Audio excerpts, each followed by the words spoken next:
ભાગીદારીની વ્યાખ્યા જોઈ છે. આ વ્યાખ્યાના આધારે આપણે કહી શકીએ કે કોઈ વ્યક્તિ છે એની અંદર જોડાય તેને ભાગીદાર તરીકે ઓળખવામાં આવે છે.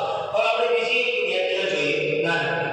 જે વ્યક્તિ કરાર કરવાના લાયક છે તે બે કે તેથી વધારે વ્યક્તિઓ નફો કમાવાના હેતુથી કાયદેસરનો ધંધો કરે તેને ભાગીદાર તરીકે ઓળખવામાં આવે છે.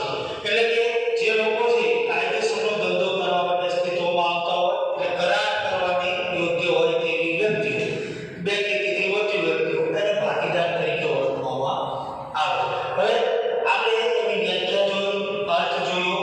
હવે આપણે એના લક્ષણો જોવાના કે ભાગીદારીના લક્ષણો છે કયા કયા છે.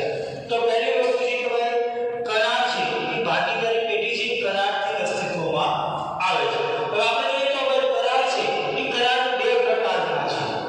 કરાર છે એ બે પ્રકારના આવે છે. એક લેખિત કરાર અને